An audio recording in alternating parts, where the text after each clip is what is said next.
Our next session is devoted to politics and social media. We're going to talk about both the United States and China, and maybe compare and contrast as well. But this discussion will talk about the influence of social media, or the lack thereof, by the way, on politics in both our countries. We have two excellent panelists to help kick off this discussion, and this will be a discussion. Just to warn you, we're going to get to you right away. We want to hear from you as soon as possible. First, we will hear from Professor Matthew Gentzkow. Matt is a professor in the Department of Economics here at Stanford. He's also a senior fellow at the Stanford Institute for Economic Policy and Research. Second, we'll hear from Professor Jennifer Pan. Jennifer is a professor in the Department of Communications here at Stanford as well, although a PhD in political science. And that's a good thing, not a bad thing. I want to make sure, as a political scientist. Her research focuses on the interaction of information technology and politics. Some of the most famous papers published about these issues in China, she has been a co-author on. I think we'll hear some of that today. Thank you both for being here. Matt, let's start with you. Great. I guess it probably goes without saying, this is a fascinating time to be thinking about the interaction of media and politics, social media and politics. Being somebody who studies that feels, I imagine, a little bit like it would feel to be somebody who studies volcanoes in Pompeii a few weeks after Mount Vesuvius erupted. The world is kind of a mess. It feels somewhat like civilization as we know it may be crumbling and coming to an end, but the whole thing is really good for my research agenda. And throws up all kinds of fascinating and interesting questions to think about, and just to kind of race to keep up with all of the changes that are happening and understanding what is going on in the world today. It's, I think, a particularly fascinating time to come together and think about these issues in the context of the US and China. Those are countries that start from, in a lot of ways, very different places in thinking about the role of media in politics, but they're countries that are today grappling with a lot of common challenges and questions. One thing I think is helpful to set the stage for that is to step back and think about the fact that there is a fundamental basic tension in the role of media in societies, which people have been grappling with for a very long time. And that basic tension is that uncontrolled, unregulated, free media markets, free markets for news, free markets for discussion, are messy, are full of contradictory and conflicting opinions, sensationalized and divisive content, plagued by lots of falsehoods and false content. And that is true today, and that has been true always, true for a very long time. At the same time, on the other hand, the record of government control of media has not, by and large, been very good looking at the world broadly as a whole. So in many situations where governments exert direct control over media, that has been used to do things like conceal bad behavior, conceal corruption, manipulate the views of people in various countries. Neither of those statements are true everywhere and always, but if you sort of look at what are all of the times in history where governments have been controlling media, the track record looks mixed at a minimum. And so then China and the US obviously come from very different places in thinking about how to resolve that tension. The US, the history of the US begins from people who are worried most above all about the problem of bad governments doing bad things and how to set up a system that will protect you against that. That is the overriding issue in the early history of the US, and that has led to prioritizing freedom of the press and free markets for media. Not being an expert, I think say just broadly speaking, China has a very different history and has started from a view that careful regulation and control of media is important and has a constructive role to play. So those are very different starting points. Recent things that have happened have thrown all of that somewhat into the air and challenged assumptions in both of those places. I'll leave Jen to talk more about what that looks like in China.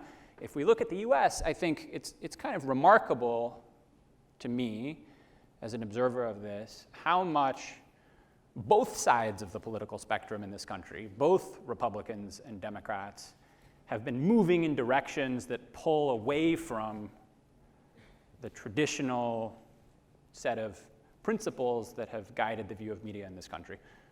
Republicans and the president have been moving in the direction of questioning journalists' ability to hold accountable government, to criticize government.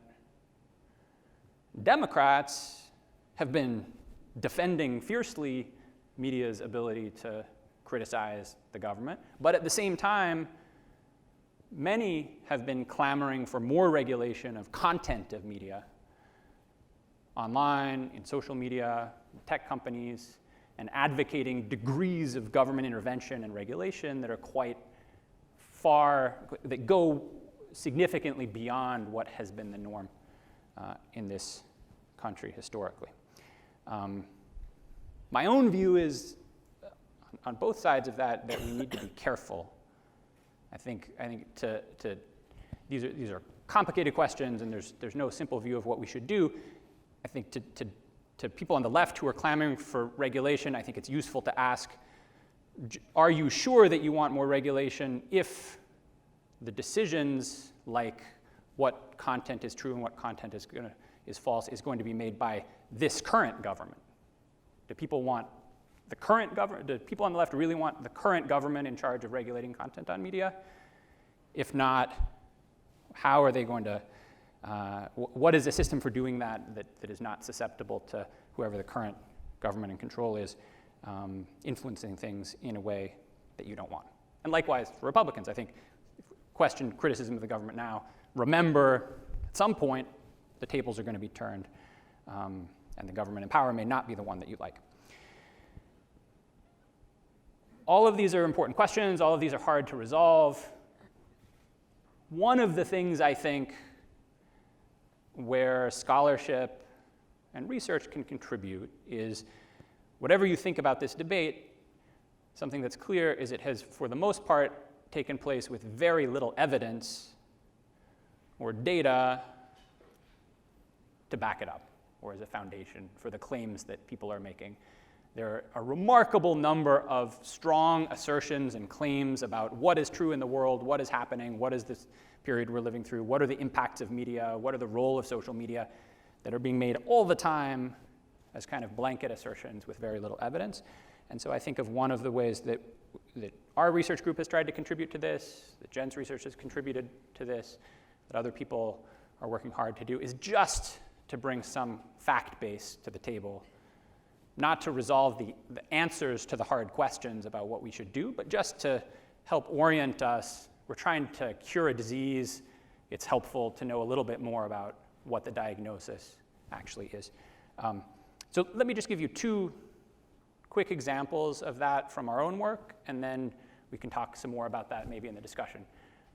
One area where I think getting the facts straight is important is the role of misinformation, fake news, false stories in the current political environment, and also in things like prior episodes like the 2016 election. That has obviously been an enormous discussion recently and an important and valid concern. For the purposes of this, I want you to think of the scope of what we mean by misinformation or false news as specific and narrow rather than in the kind of broad, general ways that sometimes gets thrown around now, and think about specifically stories distributed on social media which are unambiguously and categorically false, that are distributed by people who know that they're unambiguously and categorically false. So that excludes a whole bunch of other stuff, which is misleading, sensationalized, partisan content, but that is not black and white false, and for the most part has consisted of pretty extreme, outlandish conspiracy theory sort of stories. Hillary Clinton runs a child sex ring in the basement of a pizza parlor. The Pope endorsed Donald Trump for president, that sort of thing. The discussion of that kind of content exploded after the 2016 election when it was revealed that some stories like that got really wide distribution on Facebook. And there's been since a lot of a conversation that used to be about the broader issues with bias and misleading content in media has kind of shifted to be largely about this sort of misinformation and fake news. And we don't have time to talk about it right now. Maybe we can come back. I think it's interesting. Why is it that we have latched onto that as the thing to focus on? What our research and other research has tried to do is just figure out how big an issue is that kind of misinformation in fact. For example, how many people during the 2016 election actually saw those stories, those unambiguously false stories that we're talking about.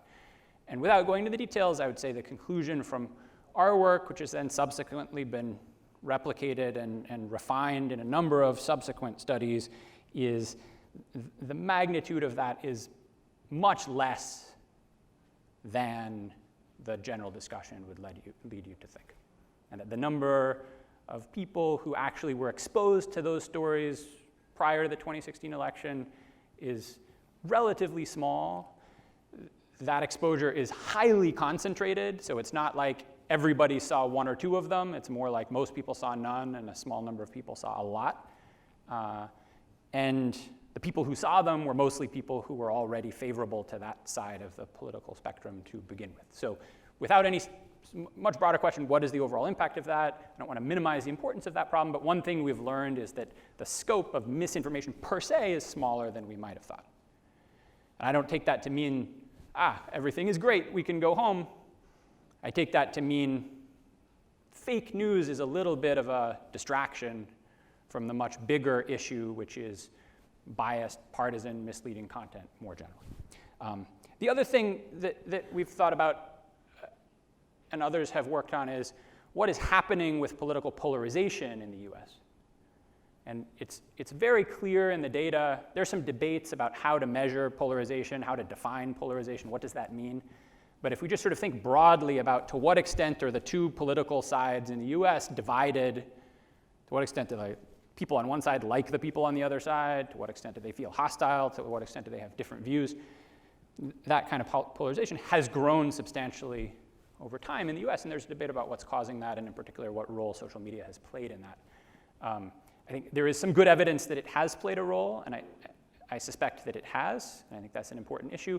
But in looking broadly at the pattern of facts, another thing that I think has become clear is social media is unlikely to be the main driver of that broad historical trend that we've seen. You know that in part just because if you look at that broad historical trend, it started long before social media. That's really something that's been going on since the 1990s. And you don't see any kind of huge inflection in that, although the data is noisy enough that that measurement is somewhat tricky. You also know it because, or at least a fact that points toward that is, think about a comparison across different groups in the US who use social media at different rates. Is it or is it not true that those who use social media the most are the ones whose polarization has been rising the most? And that's sort of an interesting question because social media use, digital media use in general, varies quite dramatically across different demographic groups. In particular, it varies quite dramatically by age. And so younger people use social media a lot. People over the age of 65 or over the age of 75, certainly 4 or 5 years ago, even still to a substantial degree today, do not use social media much at all. So if social media was driving polarization, setting aside some more kind of complicated and elaborate stories, but just in the sort of simple, straightforward sense, we might expect not to see that showing up so much among people who are, say, over 65, over 75 elderly Americans. And what the data show is actually those groups have been polarizing as fast or faster than anybody else. Elderly Americans have increased polarization at, if anything, a faster rate. Another comparison you could do is ask, how does this rising polarization compare across countries? Social media is not something which is specific to the US. The rise of digital media is not something that is specific to the US. If digital media is the main driver of polarization, we would expect to see that trend perhaps showing up everywhere. And the evidence suggests, in fact, this is quite a peculiarly US phenomenon. This increase in polarization that we've seen in the US, at least measured in certain ways and subject to various caveats, but to the extent we can tell, is not true in many countries in Europe. Many countries in Europe have seen falling polarization over this period. So that's another fact that pushes against that hypothesis a little bit. So I'll stop there. Those are two examples of just trying to bring some facts to the table, and I think that's one of the things we need more of. Thanks. I study how governments control information to shape what we know, what we believe, what we want, and what we do. For the most part, I study this in China, as well as other countries where governments are not generally directly nationally elected. And I do this using large-scale data sets and computational as well as experimental methods. As Matt mentioned, more and more countries in the West are thinking about how or whether the government should impose controls on content. I'm going to put aside for right now the question of should the US or other Western countries control content. And the key point I want to make is that it's extremely difficult to effectively control content and to control information. And even when governments are able to do this effectively, it often generates unexpected and undesirable consequences. So governments around the world have lots of different strategies they can use to control information. So one of the oldest and most well-known is just blocking websites. And the most well-known example of this is China's so-called Great Firewall. If you're inside China, there are certain websites you can't access. But in addition, there are lots of other strategies. There's search filtering, so if you go to a search engine, certain results are removed at the behest of the government. There's keyword blocking. If you're typing a social media post, if the post contains certain words or phrases, then you can't post that content. And there's also post hoc removal. After content has already appeared online, then it gets removed because that particular post is removed and deleted, or the account that made that post is deleted or suspended. In addition, so these are all strategies for content removal. In addition, governments have been using strategies to add content. So we can think of that as reverse censorship. And mostly this is occurring surreptitiously, governments fabricating social media posts as if they're the opinions of ordinary people. And here in the US, we've been thinking about this a lot for the last few years, and mostly focused on how Russia is doing this outside of its borders. But the fact is, countries around the world have been doing this internally to control their flow of information for much longer. Russia has done this for a long time, China has, but also other countries like Venezuela and the Philippines. And finally, there are strategies to control online information using more traditional offline tactics. So just last year, in more than 40 countries, governments used methods ranging from fines to arrests to extrajudicial imprisonment, disappearances, torture, killings, to suppress people for what they're saying online. And in fact, of the, I think, 3.7 billion people who have access to the internet today, more than half live in countries where governments have used these strategies to control online speech and online information. And this occurs in countries we might think of, like Russia or Iran or Saudi Arabia, but other countries as well, like India and Mexico. So the governments have lots of strategies when it comes to controlling information and controlling content. But most of these strategies require some sort of organizational capacity. The government has to set up command and control structures and impose this top-down control, and to monitor that platforms are actually carrying out the type of content control that the government is after. So these strategies are not available to all governments. And even for governments that have successfully implemented these strategies, the big problem is visibility. When content removal is visible, it often just doesn't work. So there's a lot of empirical studies of how censorship backfires. And there's a name for this phenomenon. It's the Streisand effect. So I don't know if we can see. OK, so in 2003, Barbara Streisand sued to get this photo removed from a public image database of 12,000 photos of the California coastline. This photo of her house mansion happened to be one of the 12,000 photos. Before her lawsuit, this image had been downloaded 4 times. Within 1 month of her lawsuit, this image was viewed 500,000 times. So that is censorship backfiring, and we call it the Streisand effect. We also know that political censorship backfires. So at the height of the Arab Spring, early 2011, the Egyptian government shut down the internet. So this figure, hopefully you can see, shows January 27th to 28th, 2011. This is internet traffic in and out of Egypt, measured in millions of bits per second on the y-axis. You can see that at some point late in the day on January 27th, all that traffic stops. And it stops because the Egyptian government shut down all 4 of the internet service providers facilitating this traffic in and out of Egypt. And the Egyptian government did this out of fear of the so-called Twitter revolution. So when we think of the Arab Spring, a lot of people think that was catalyzed or supported by social media and online communication. So the Egyptian government thought, well, okay, let's just shut down the internet so social media can't mobilize anyone anymore. But this internet shutdown had the exact opposite effect. It actually catalyzed more mobilization.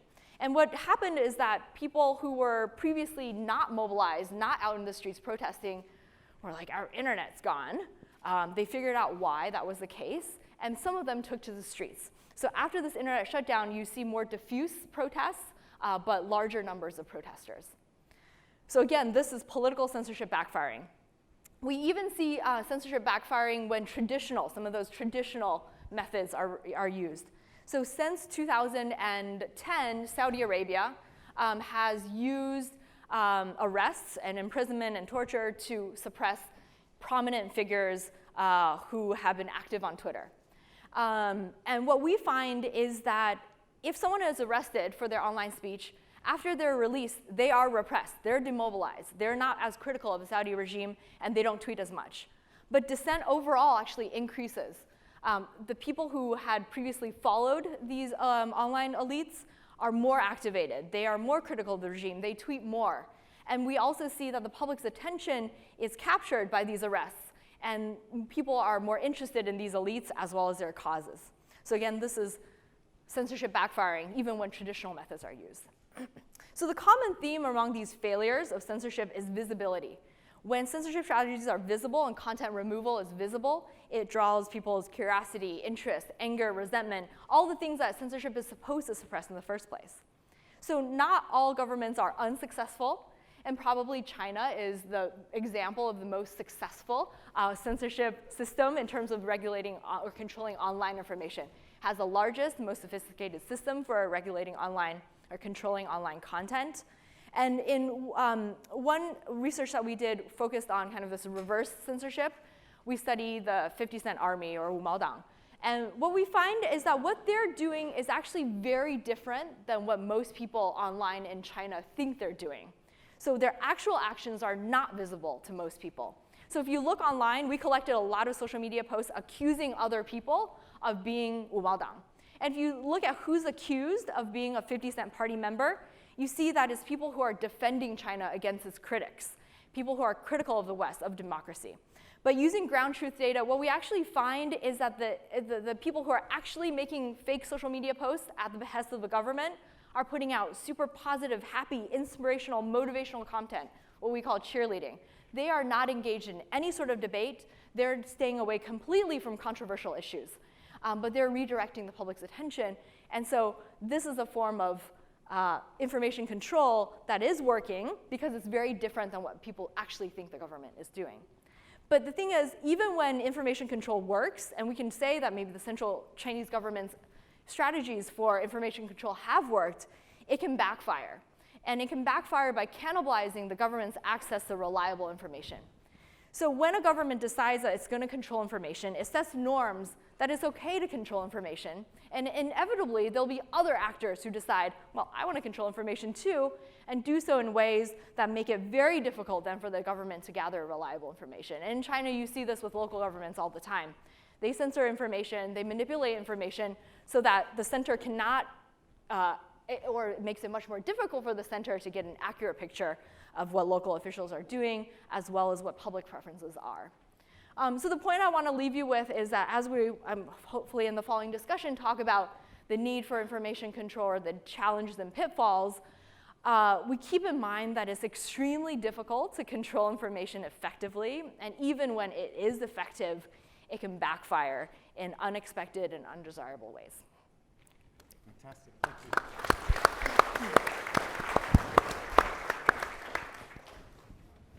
So we have about 40 minutes for discussion, questions, speeches from the floor, as long as they're not too long. And I'm going to open it up really quickly, so get ready.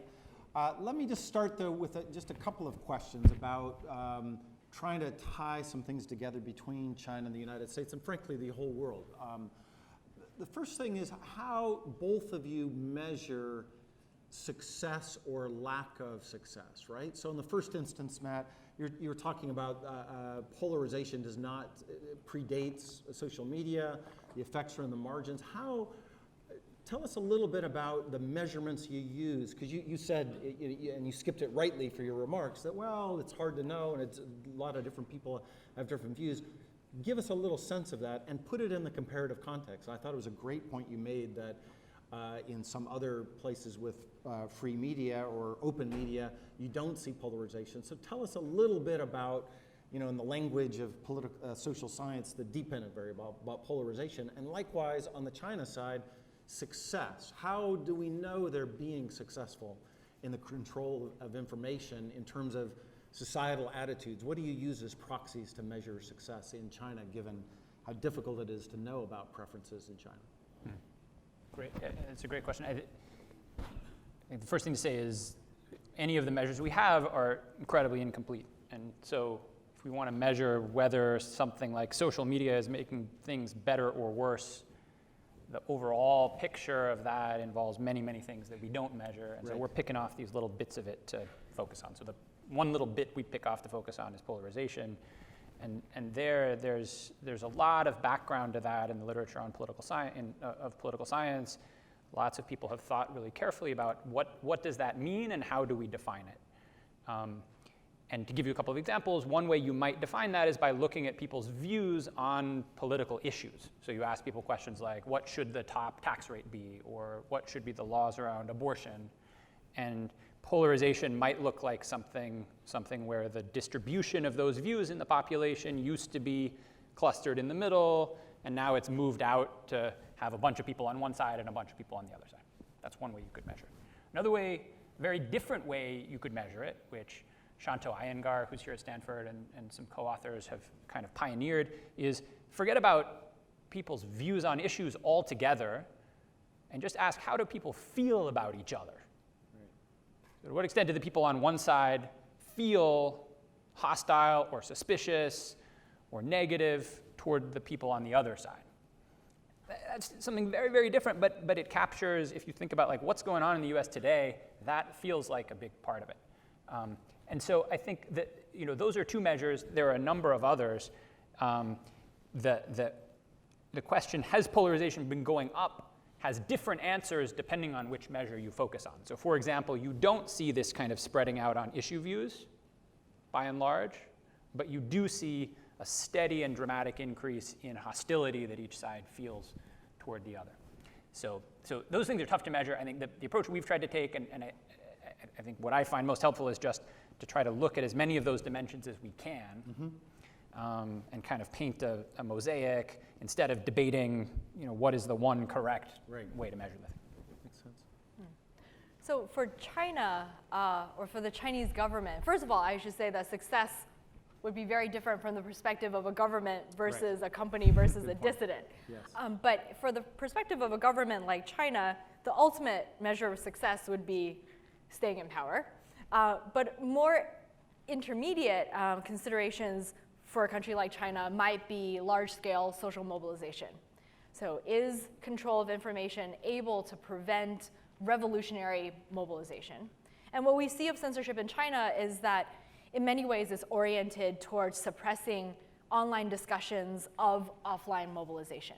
It doesn't really matter what people are saying about protests on the ground, as even if it's pro-government or pro-protester, the government doesn't want to see that discussion going How do we know whether the government has been successful?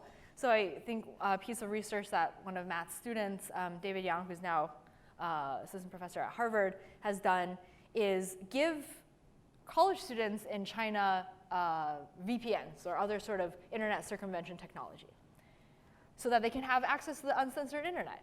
And what we find is that most students don't even use it because there's so much information domestically in China that everyone can, it kind of is flooding everyone's cell phones on a daily basis. They don't know anymore what content is censored, and so there's no explicit demand for that information. To me, that's the apex of government censorship, is when people don't even know what it is that they don't know and have no explicit desire to seek that information.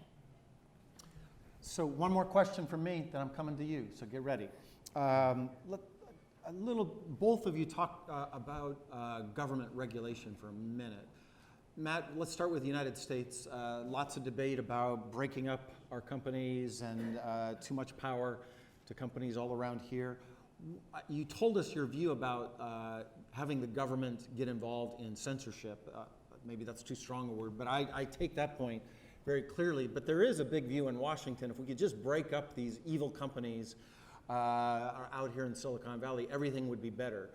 Tell us a little bit about what you think would happen if these big internet companies, social media platform companies were broken up. What would be the effect or not? And Jennifer, I know this research that you just referred to, which is fascinating, by the way, right? Challenging a lot of assumptions that at least people like me had about information. But let's take it a little further. I spent a month in Beijing this summer. I gave a lot of talks. Spent a lot of time about Huawei and Google and Twitter. And I'd like to remind my Chinese colleagues in the audience that we didn't start decoupling. You all started it with Facebook and Twitter and Google in particular. So that was then. This is now. What would be the implications if they did free up and allow those three companies to start to interact with Chinese society, given the research you have that you didn't see this demand with VPN with college students? So maybe that would be the really bold move, and they've already solved it because everybody is already on other platforms. So, great. Yeah. So, what should the government do in this? Well, go ahead, Matt. I don't want to. Yeah. No. I think, as you say, the current discussion about regulating tech companies mixes together a bunch of very different things. And so there's a set of questions that are traditional antitrust questions about competition regulation that have nothing to do with politics, nothing to do with content, that are in a kind of traditional antitrust domain. There's some more novel antitrust questions related to things like the impact of mergers on future innovation, and should big companies be able to buy up little companies. There are questions around privacy. There are a whole bunch of those, and I think should large tech companies be broken up, that question could be motivated by a whole bunch of different points along that spectrum. So let me just focus on, say, what would that do on the content side that we're talking about today, without in any way minimizing the problems. It doesn't seem at all obvious to me that it would help. Right. And just at a really high level, if you think about, you could think of these things as somewhat analogous to something like consumer safety regulation. I think the privacy questions are a little bit like that, and these content questions are maybe a little bit like that. So if you look across markets broadly and say, if what we're concerned about is companies might make products that harm consumers, airplane company might make airplanes that crash, or a car company might make cars that are not safe, or a food company might make food that is not safe. Does that tend to, how does that relate to whether we're talking about very small companies or bigger companies? Right. If anything, in general, size tends to be, I think, positively correlated with trust and safety, partly because big companies have a lot of reputation at stake. So if Boeing builds a plane that crashes, that has an enormous consequence. And so the idea, what would the world look like in terms of things like fake news and Russian advertising and horrible hate crime content that spurs violence, if instead of these big companies, we had, actually, I think China is an interesting touch point because the social media landscape in China is a lot more fragmented in many ways across lots of little providers. So if we had something like that in the US, would that make things better? It doesn't seem at all obvious to me. I think the larger companies potentially, if anything, might have more reputational incentives to try to do those things and more technological ability to regulate them if we wanted to do that. On this point, there's a paper looking at leaked communications in some of the large Chinese tech companies when they receive government directives to control certain content. And you see the big players referencing each other to push back against government controls to say, well, Tencent hasn't done this, so we're not going to do this right now. Interesting. But to your question, Mike, around China's Great Firewall, I've thought a lot about what the Great Firewall is for. I think if the Chinese government removed it right now, it probably wouldn't change consumer behavior in the short term because there's a really vibrant local market for social media content. And I think if we think back to the days before Google exited, they didn't dominate the Chinese market. Right. And so there's a question of if China was open and these US firms entered China, how successful would they be? Maybe they would push Chinese firms to innovate in ways and take even stronger control of the market. But I do think that if this market was open, if there was no more website blocking, whether Chinese or US would compete by introducing new information into the domestic market.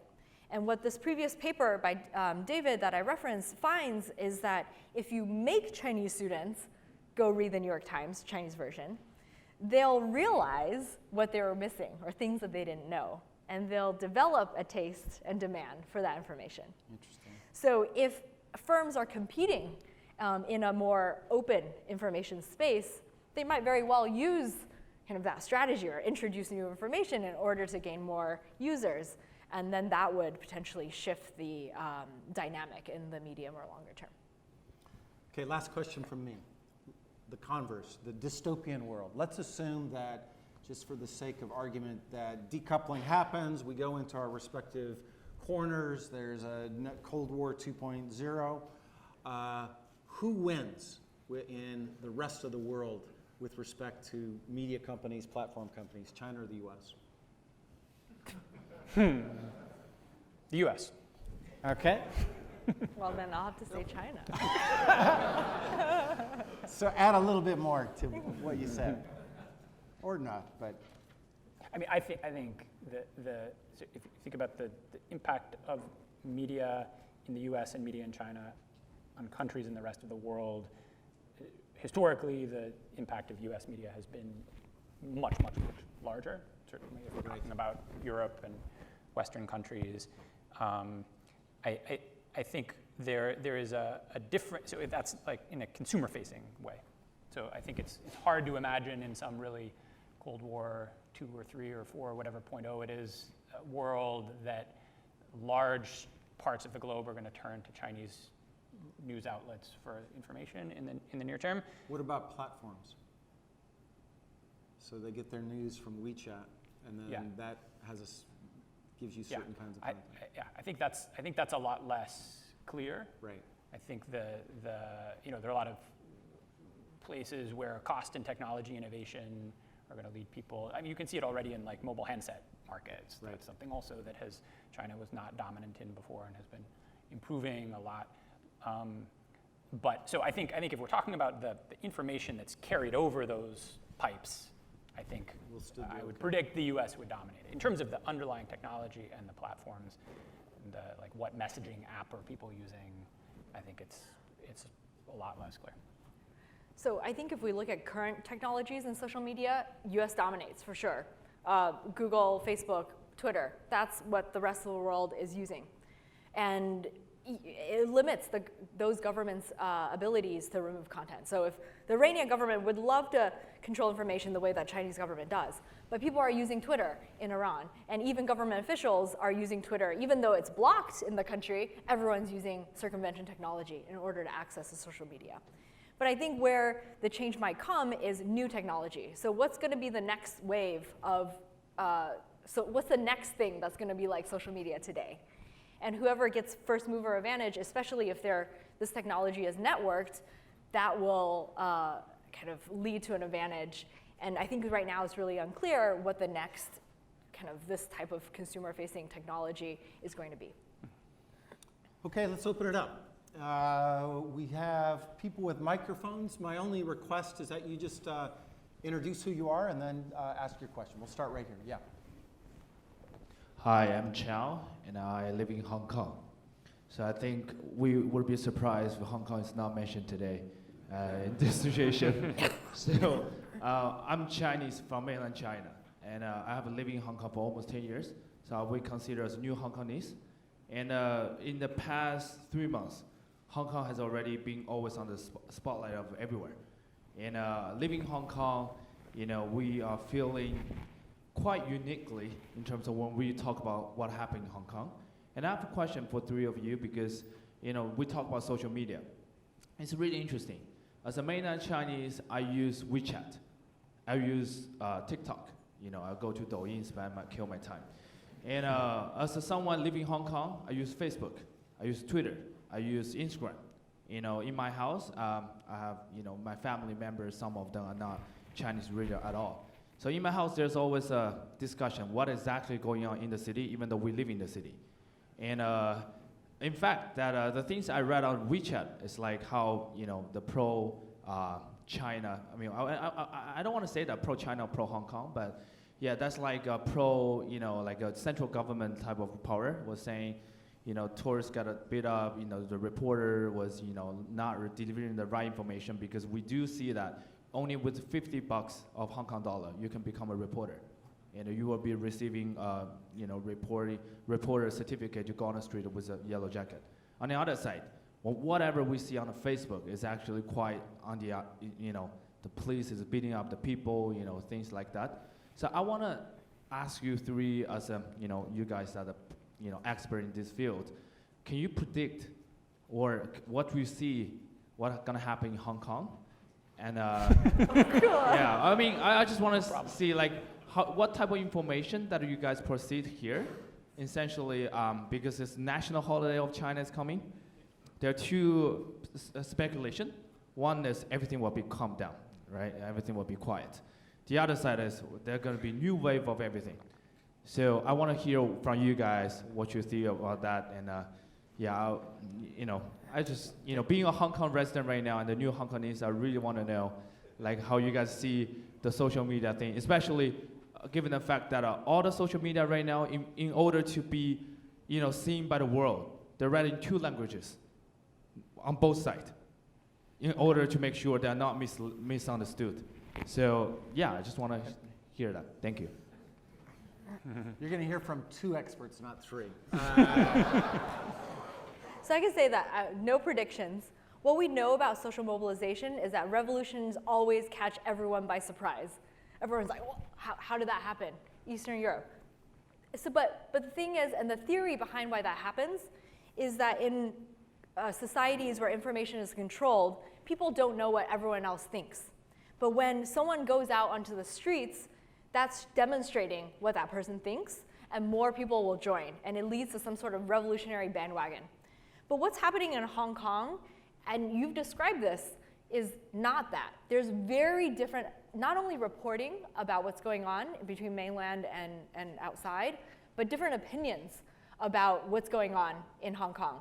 There are people who are very anti-protester and others who are very supportive. That's not the dynamic that you would necessarily see with revolutionary mobilization or a revolutionary bandwagon. But I think for me as a social scientist, that difference is in opinion is very interesting. And it actually generates this question of if information wasn't controlled, which is not in US context, yet there are still polarization and people still do consume different types of media, would that happen? And would people's identities shape kind of what type of information they consume and the opinions they put forth? Yeah, I think I'm really glad you asked that question because I think Hong Kong is a fascinating case study for all of the things we've been talking about happen. Probably doesn't feel like a case study to you, but for us, it's a case study. Sitting over here, looking out. Yeah. But focus on one specific thing, which I think for me in thinking about these issues for a long time has been one of the things kind of at the core of what I've wanted to try to understand, which is different people having very different views, not only about what is good and bad, or what will be effective or not effective, or what are the right values, the wrong values, but just what the facts are. It's like what is actually happening. And I love your description of like, even if you live there, you're debating what is happening. This seems like a place where in a very short period of time, events that have happened have led to people in a very predictable way, depending just on where they live, believing very different things about the basic facts on the ground of what's happening. And I think that's, that has profound implications. It has implications for polarization because there's a very different feeling if I say, well, we all agree about what's happening, but you have different values than I do, and so you prefer something a bit different, and I prefer something. That feels like a kind of polite disagreement.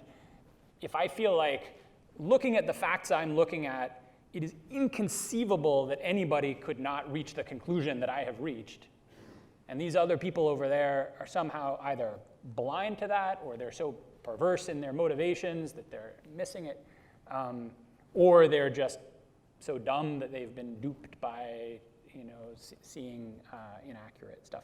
So I think we see that in microcosm here. I'm not going to make a prediction about what's going to happen. I would ask you what you think is going to happen. But I think it is also, I would just note, a really good place to see what I was saying about fake news. That like, there is plenty of black and white misinformation, like false things that have been reported about Hong Kong. But I think it is obvious that you could take all that away and you would still have this problem. That like, there is a vast supply of photographs of police hitting protesters with batons and doing things like that. And if you fill up a media channel with those pictures, you convey one impression. There are plenty of pictures of protesters committing violent acts or spray painting graffiti on government buildings and breaking windows. And if you fill up a channel with a bunch of those, you're going to convey a very different impression. So this is a place where if you look at one side of the social media world or the other, you see a very different reality. And that can be the case even when every single thing that you're looking at is true. They're all true facts. Like, yes, this police officer hit this person with a baton, and yes, this protester broke this window. All of those things are true, but the way they're selected, what we show, how we frame it, creates these very different impressions. I would just add that I worked in the government for 5 years, and you guys should know that the CIA is not very good at predicting revolutions either, so it's not just social sciences. They claim they're not good at it. They claim, well. Oh no. Oh. Fair point. Excellent. Over here, yeah, James. Yeah, and then behind. Here and then here. Okay. My question is, do you know any research, or is there any research that quantify or analyze the negative impact, economic impact of censorship? For example, fewer people want to visit the country or move to the country. I'm talking about high skilled workers and being slow to correct bad policies, etc. Great question. Yeah, so I actually don't know of any research that has been done. It's something that my co-authors and I have thought about doing. And I think the question has always been, what do we measure? Do we look at talent inflows to a country that controls information? Or do we look at what happens in that country when certain technical knowledge can't be accessed? But I think there's also a question of, a broader question of, when information is controlled, does that change how people interact with one another and the social bonds that are formed, and the kind of indirect effects of that on economic production? So that's a long answer, but the short answer is no one has done that research. Hopefully, maybe we'll try to do it one day, or someone else will try to do it, but I think it's an incredibly important point. I would just say, clearly, the all-in impact of censorship is hard to measure, as Jen is saying. One area where there is some really good work is if we broaden it just a little bit and say, instead of looking at the impact of censorship per se, what is the impact of having media, free media, that are able to report on what governments are doing? So it may not be whether it's censored or not, but it may just be, are there any media outlets covering what the government is doing? How does that impact the decisions that governments take, the quality of governance, the quality of policies? And so people have done, I'd be happy to tell you more about it in different contexts, some really neat work finding laboratories where you can study that. An example is in Brazil. Brazil is a big country. There are a lot of municipalities all over the country that have local governments that produce a lot of local services. And pretty much the only source of media information in most of the smaller localities is radio. So radio is the kind of dominant source of political news about local politics there.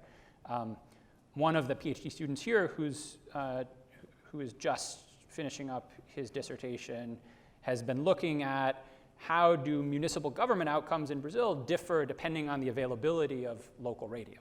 And he's looking at a really neat period where those local radio stations were rolled out across Brazil. So lots and lots of municipalities that had had no local radio before get a local radio station that is then reporting on local politics. And he finds pretty direct impacts both on the outcome of elections. So bad mayors who are performing poorly are more likely to be voted out of office if the voters have that source of information.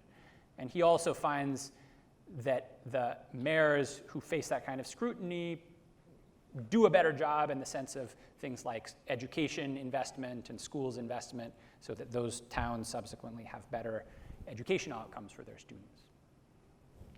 Great, so over here, and then here, here, and there, and we'll probably be done. Pretend Yes. you're on Twitter now, because we don't have much time. So.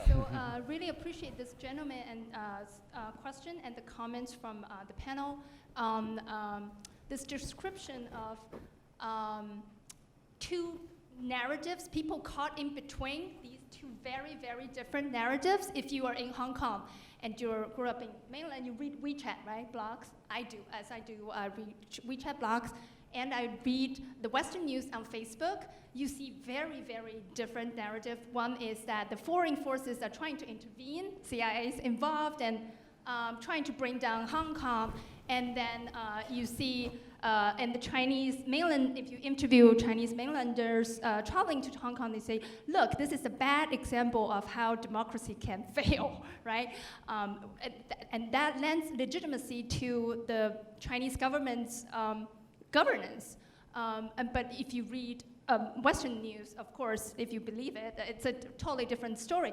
So my question is, because of the Great Firewall, over the past 10 years, it actually has created two parallel universes. Look at all the apps. You have the Chinese consumers, and because of the mobile system we're using, or within the WeChat system, and the Chinese mobile innovation is very much of its own ecosystem, and we've seen the values becoming more and more divergent, like the new generation are being more shaped by what they read on the WeChat platforms. What is the way forward? And hence this China-US conflicts, because the local Chinese growing up in China, even if they studied in the US, upper middle class kids, their values are very much shaped by this ecosystem they have on their mobile phone, information ecosystem. What is the way forward? And I mean, as someone caught in between, I'm very confused. Tough question. You want to take that, Jen? I think Matt mentioned this in his remarks about the US. I think there is it's a scientific question of to what extent is the effect of the media ecosystems or the social media, digital technologies, and to what extent is it some other force that's been happening for longer periods of time. And the studies that Matt has done and has mentioned with regard to the US and the polarization is that this is a phenomenon that's happened, that started before social media, even though maybe social media exacerbates it. On the China side of things, I think we need more scientific research to really figure out first what is going on before we can make recommendations. But I would just say anecdotally, I have a lot of former McKinsey colleagues who are all Chinese nationals working in Hong Kong, who've been working in Hong Kong for 10, 15 years. They're on Facebook, but their perspective is very anti-protest, many of them, and pro-regime. So that's an example, anecdotally, where they don't have that media ecosystem separation, but their kind of preferences are still reflective of potentially some other trend. Yeah, here. Hi, Caspar Oswald, graduate student here at FSI, Frida's husband, probably equally famously. Interested in the American sort of marketplace of ideas and how the scientific consensus around climate change has not really led to probably the entire population really buying into that, and how high net worth individuals or extremely high net worth individuals like the Koch brothers might have pushed in that space over an extended period of time, and if there's any parallel like that in China. It's a pretty abstract question. I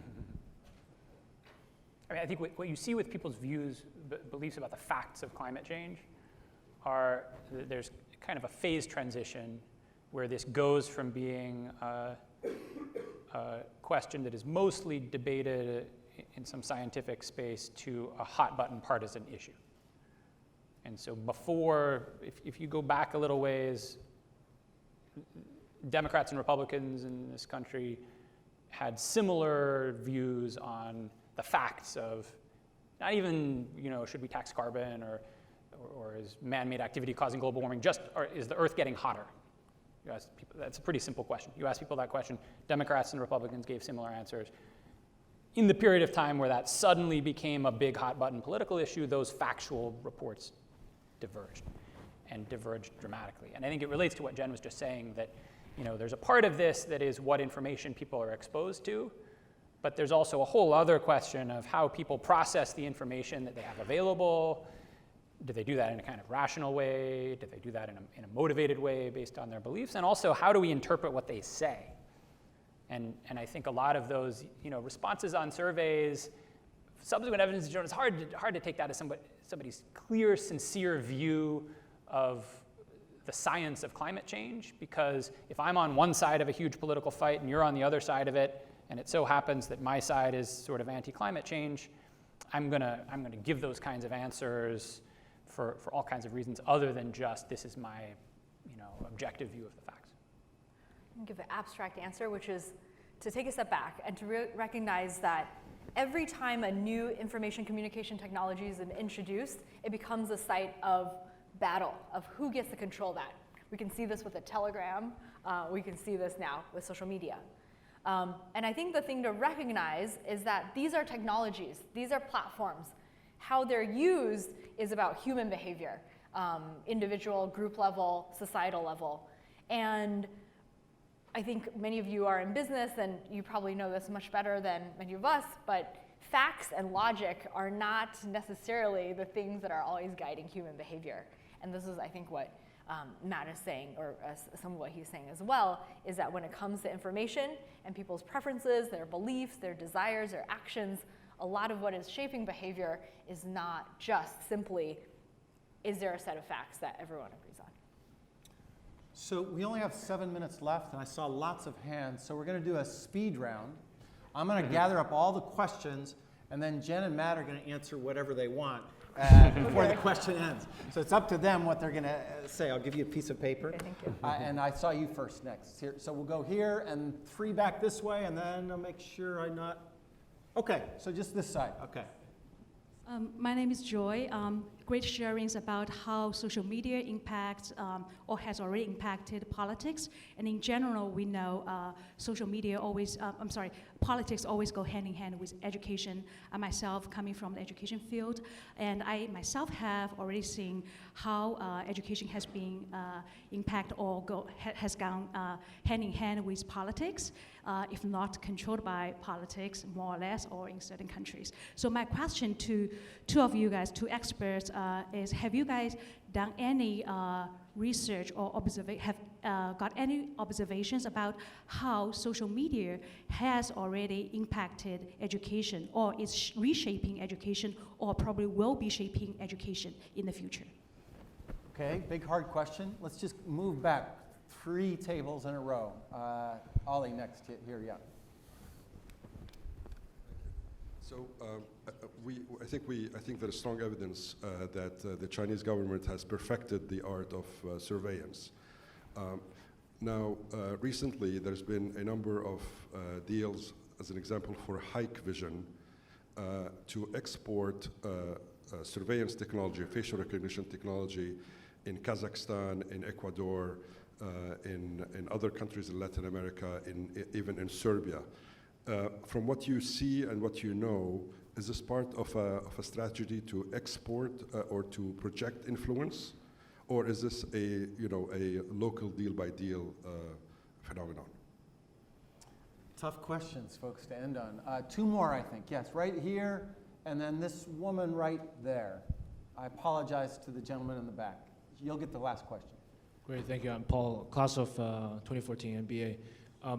My question builds on the discussion on values. So I grew up in southwestern China to a family where my grandfather is a rice farmer, and here I am, hanging out with this fancy group of people.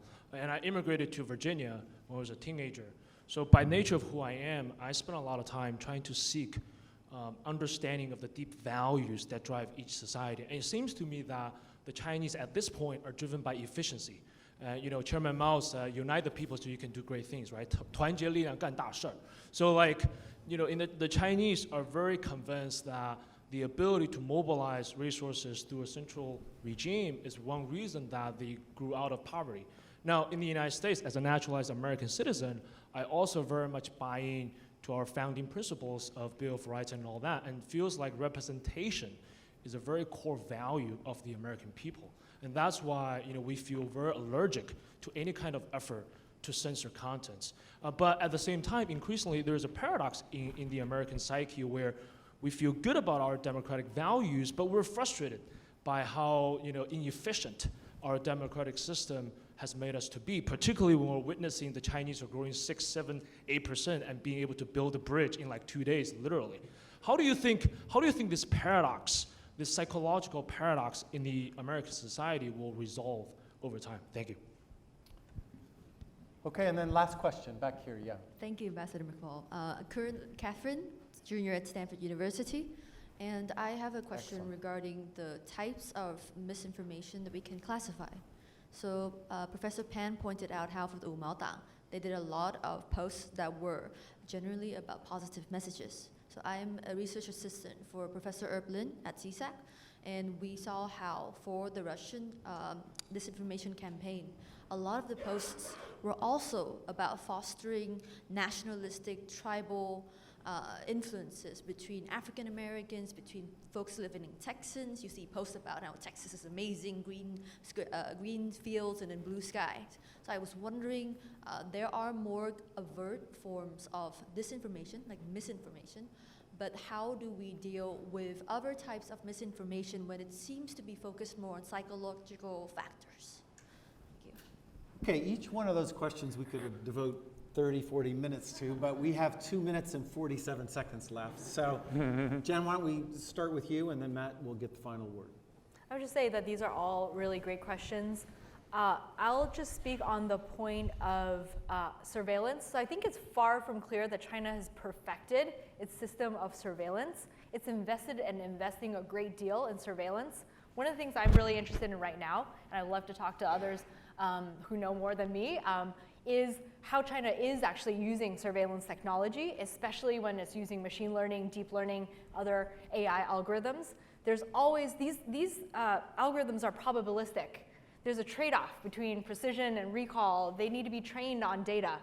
I'm really interested in looking at how the Chinese governments are using these technologies. So I'm not answering your question, I'm using it to make a point about the fact that surveillance, I think, is an area where I don't think any government has really exploited the possibilities that these new computational and machine learning methods could provide. Great, Matt? Yeah, these are all really good questions. So on two points briefly. On social media and education, I think it's super interesting, and there are two very different ways one could answer that question. And these are two things I think both are great to think more about. So one is, what is the impact of social media on education, and on kids, and on learning, and on the way children are growing up today? I think that is a question that mostly takes us outside of politics. And it's mostly, there are a bunch of claims and bits of evidence these days that on learning outcomes, on mental health, on social interactions, the fact that kids are spending all this time on their phones may have really negative consequences. So that's something I think we need to know a lot more about. That's actually unlike some of these things like what is the overall impact of censorship on a country. Our tools are actually pretty good at getting at. And there's a lot of exciting experimental work right now where we can go, people are going into schools, going into different settings, randomizing in various ways how much kids do have access to social media, how much they do use it, see what happens. The other totally different version of that is we have been talking about media as a channel for government influence. And something I've thought for a long time, having spent all my time thinking about media, is whatever you think the importance of media is in shaping people's view of the world, what they think is true, their values, their ideology, the importance of the education system is awfully big and maybe bigger than anything to do with media. And we have lots and lots of literature about media and remarkably little empirical work on the impact of the content of education systems on people's views and knowledge of the world. So that's another thing I think we need to do more work on. David Yang, my awesome student who I will plug again, who Jen mentioned, and some co-authors have one very nice study looking at textbook reform in China, so how changing textbook in China affected people's views about all sorts of facts and ideological questions. And just, I know we're out of time, so just on the, in 2 seconds, how do we resolve the deep paradox of the American psyche? I would just say, an old view in political science is that democracy is a trade-off where you get a lower mean but lower variance. So autocracy is great if you have a good autocrat, and you get better outcomes and more efficiency. Autocracy is really bad if you have a bad autocrat. Democracy is going to be somewhere in the middle. It's going to be slow and inefficient and messy, but it minimizes the chance of the really, really bad tail outcomes on the left. And I think looking around the world looks awfully consistent with that view. So I want to thank our both Jen and Matt for confirming a hypothesis that I started with in the morning. Before you guys were here, I said I think we will have a much more interesting and productive policy debate about US-China relations if we have more data, if we have more evidence, if we have more people thinking about hypotheses and searching data. And I think this panel was an excellent illustration of that. And thank you for being here, and thank you for confirming my hypothesis. Thanks so much. Thank you.